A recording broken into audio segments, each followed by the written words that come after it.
What's up, Strike Team? Today we're going to talk about an absolute boss, a young lady named Angela Smith, who came to my attention through an interview she did with McDojo Life. So please watch the full video. I'll put the link down below. Okay. Now, this lady is a 125-pound MMA fighter. Okay. She's been training for about 13 years. She's prepping for her first ever MMA fight.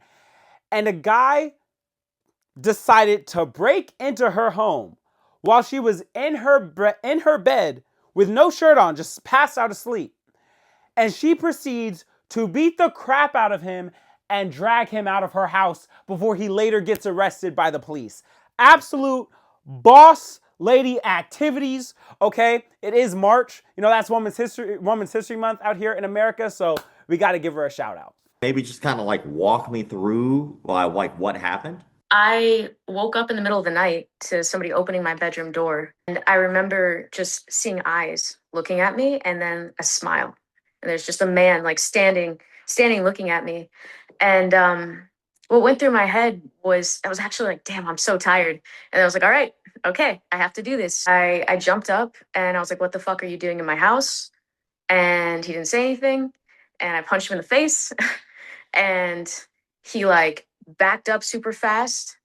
And I remember I pinned his arm down and I started hitting him, and he immediately started being like apologetic and trying to get away from me. Now, I can only show parts of the interview because I don't want to get copyright struck by McDojo Life, and you should definitely go watch on his channel.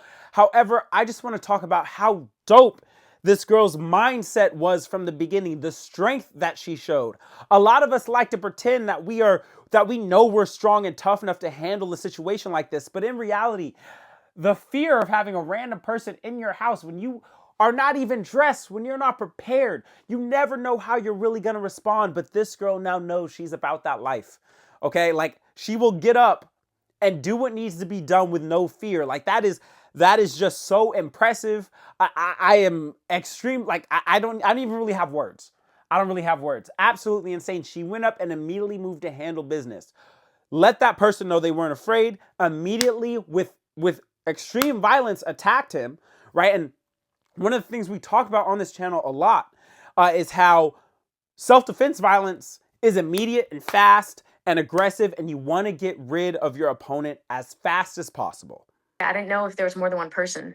So I was trying to end the fight really quickly because I didn't know if there's going to be like another person that was going to attack me or like stab me, or, I had no idea why this person was in my house. And the reason you want to do that, as this lady said, is you might have multiple opponents. You don't really know what's going on in a self-defense situation. So you want to be quick. You want to handle the business quickly. And she did everything right from what I can tell.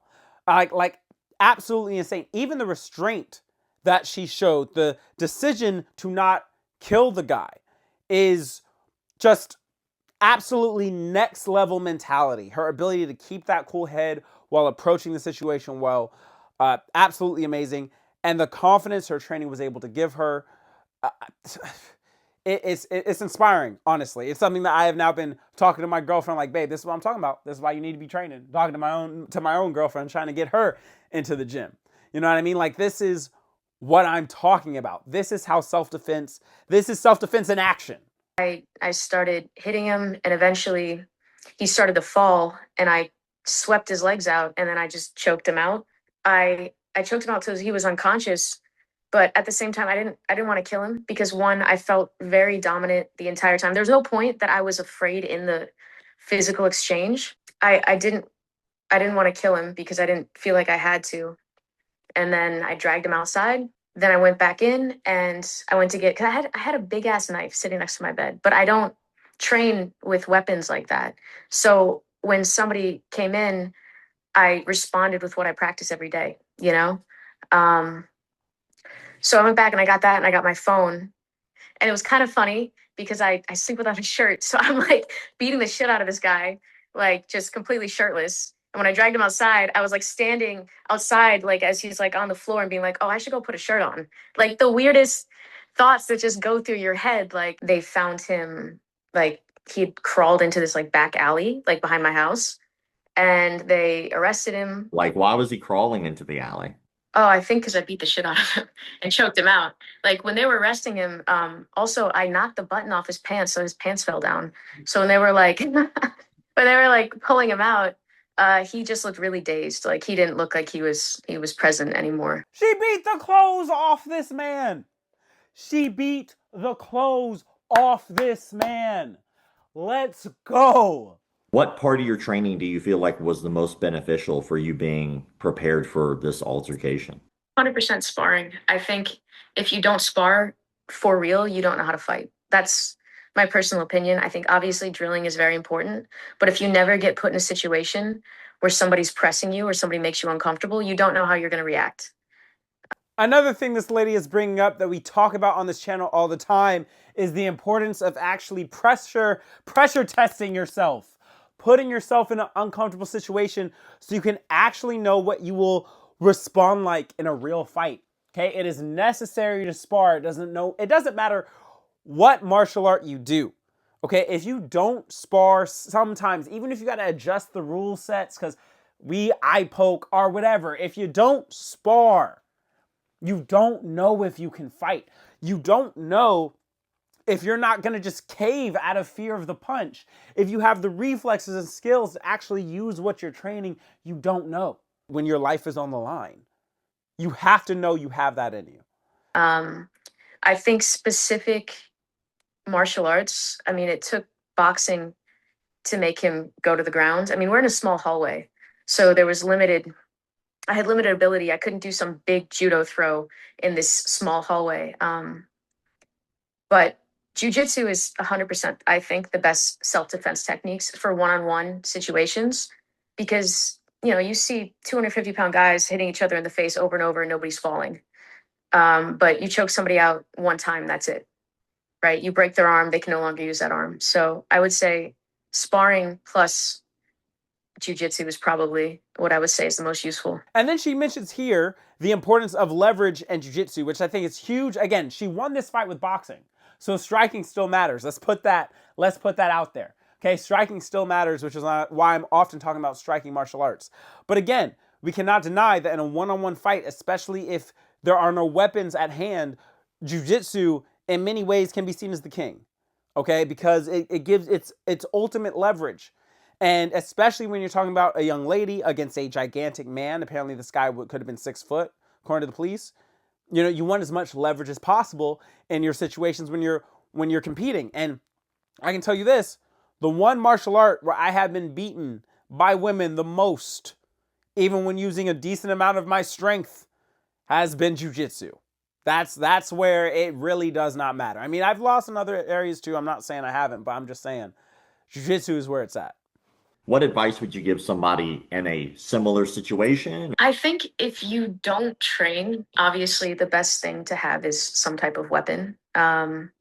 And also be willing to use it, because if you're not willing to use it, you're just giving somebody else the chance to take that weapon from you. Another really important thing that she says here that we haven't, I think, ever really talked about on this channel is that if you have a weapon, be willing to use the weapon. If you're going to pull out a weapon in self-defense, you have to be willing to use it.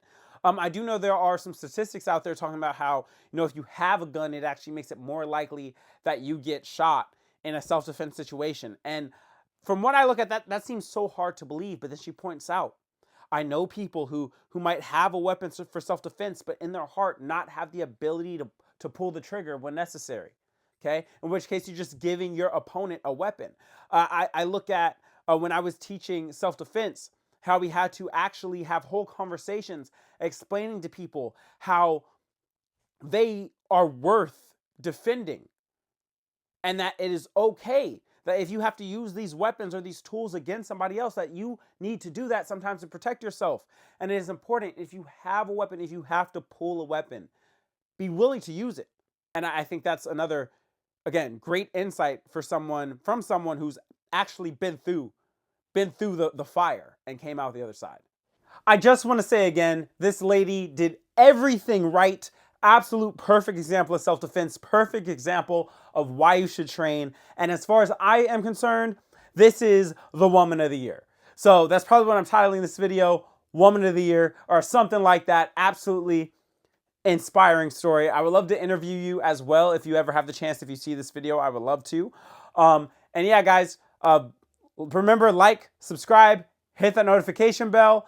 We cover all kinds of things related to the martial arts, and this was one of my favorites because it is just really inspiring to see someone using it in real life and protecting themselves like that. I absolutely love it. And yeah, see you next time. Peace.